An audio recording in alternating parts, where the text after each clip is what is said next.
Hello everyone, I am Samardeep Singh and I am social study teacher at Modern International School. Today's topic is the revolt of 1857. आज हम जानेंगे वो कौन कौन से circumstances या रीज़न थे जिन कारण से ये रिवोल्ट 1857 का हुआ। सबसे पहला रीज़न जो था वो ब्रिटिशर्स की जो पॉलिसी थी, स्पेशली जो उनका एटीट्यूड था इंडियंस के खिलाफ या इंडियन के लिए, जो वो इंडियंस को इल ट्रीट करते थे, बुरी तरह से उनका बर्ताव हुआ करता था। That was a reason. So first reason is the policies and the ill treatment of the Britishers toward the Indian. ये सबसे पहला कारण बना ब्रिटिशर्स का, इंडियंस ने उनके अगेंस्ट रिवोल्ट किया। सेकेंड, जो ये रिवोल्ट स्टार्ट हुआ, ये it been started by the sepoy and sooner it is joined by the all section of the communities. Starting में ये मेरठ से स्टार्ट होता है और जल्दी ही इसके अंदर सारे कम्युनिटीज़ के लोग इसमें पार्टिसिपेट करने लग जाते हैं। मेरठ के अंदर मंगल पांडे ने सबसे पहले ये रिवोल्ट स्टार्ट किया था, बिगिन किया था, और वहाँ से फिर सिपाही सारे इकट्ठा हुए और आगे चल के ये रिवोल्ट फैलता चला गया सब जगह। उस समय मुगल एक पावरफुल पोजीशन में नहीं थे। जिस समय ये रिवोल्ट हुआ, मुगल लोग अपनी पूरी जो पावर थी वो ख़त्म हो चुकी थी उनकी, लेकिन मुगल्स की रेस्पेक्ट जरूर थी क्योंकि वो बहुत समय से इंडिया में रूल कर रहे थे। सो बहुत बड़ी कम्युनिटी के लोग जो है उनको अपने रूलर मानते थे। और उस समय बहादुर शाह जफर को वहाँ पे अनाउंस किया गया कि he would be the last ruler, Mughal ruler. तो और उनका जो ट्रीटमेंट था ब्रिटिशर्स का बहादुर शाह जफर के लिए, वो काफ़ी डिसरेस्पेक्टफुल था। और इस कारण से इंडियंस को वो बहुत मतलब नॉन वेरिएबल लगा कि हमारे जो रूलर है मुगल, भले ही वो इतने पावर में ना थे, लेकिन फिर भी थोड़ा वो जो उनके सम्मान था, उस रिस्पेक्ट के कारण भी इंडियंस ने ब्रिटिशर्स को के अगेंस्ट उन्होंने ये रिवोल्ट किया। तो ये तीसरा रीज़न था जिसके कारण ये रिवोल्ट हुआ।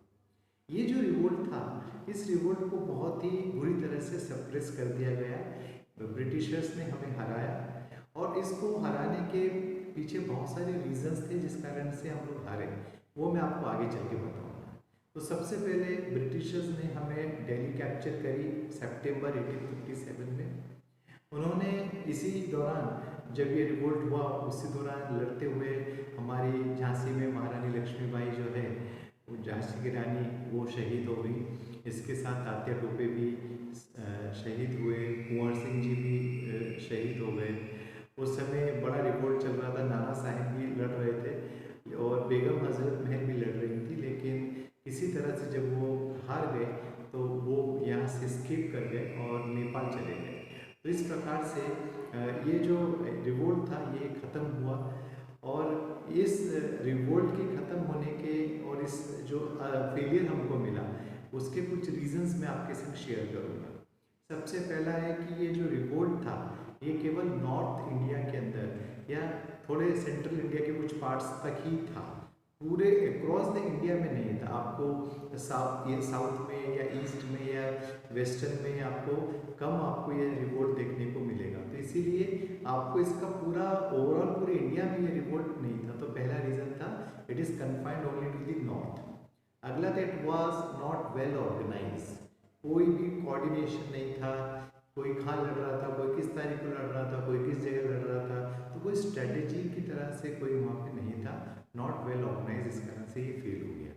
लैक ऑफ लीडरशिप, अब इसमें कॉमन लीडरशिप नहीं होने के कारण से कुछ लोग बहादुर शाह जफर को, कुछ लोग लक्ष्मीबाई को, कुछ लोग नाना साहेब को, कुछ तात्या टोपे को, तो सब अलग अलग क्षेत्रों में अलग अलग लीडर्स थे और उनकी अपनी अपनी स्ट्रेटेजीज काम कर रही थी।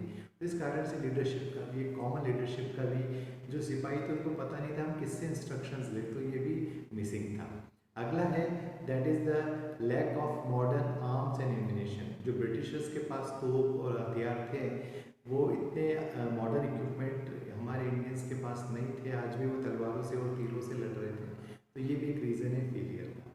और फिर अगला एक रीज़न है that is the personal motive. ये जो राजा, ये नवाब जिन्होंने लड़ाई लड़ी है, उनमें से बहुत सारे ऐसे थे जो अपने पर्सनल क्राउन को बचाने के लिए वो पर्सनल मोटिव से लड़ रहे थे। कंट्री का मोटिव उसमें कम दिखाई पड़ता है। अगला जो पॉइंट मैं आपसे डिस्कस करूँगा that is the effect of revolt. तो इफेक्ट ऑफ रिवोल्ट में सबसे पहला है end of the rule of the east India company. तो जब ये रिवोल्ट ख़त्म हुआ तो इंग्लैंड में काफ़ी हंगामा हुआ, इतने सारे लोग ब्रिटिशर सैनिक वहाँ पे मारे गए, उनकी लाशें जब वहाँ पहुँची तो हंगामा हुआ। वहाँ के जो क्राउन था, जो वहाँ पे वहाँ की सत्ता थी, उन्होंने देखा कि क्या हो रहा है यहाँ पे इंडिया के अंदर, लोग इतने अगेंस्ट क्यों हैं। तो उन्होंने जो ईस्ट इंडिया कंपनी का रूल था वो ख़त्म करा, एक कानून बनाया जिसका नाम था the government of India act 1858 में ये पास हुआ और ईस्ट इंडिया कंपनी का रूल हमेशा के लिए ख़त्म हो गया। अब इंडिया जो था वो ब्रिटिश क्राउन का हिस्सा था। इंडिया पे वहाँ के जो महारानी थी या राजा थे वो उन पे उनका कंट्रोल चला करता था, ना कि एक प्राइवेट इंडिविजुअल कंपनी का कंट्रोल था। अगला जो था वो था इंडियन रूलर को रेस्पेक्ट देना। तो Britishers start giving respect to the rulers. अगला है that is the non interference into religious matter. उन्होंने किसी भी प्रकार के धार्मिक मामलों में इंटरफेयर करने के लिए मनाही कर दी कि किसी भी प्रकार का जो लोकल रिलीजन या जो लोगों की प्रैक्टिस है उसको डिस्टर्ब ना किया जाए।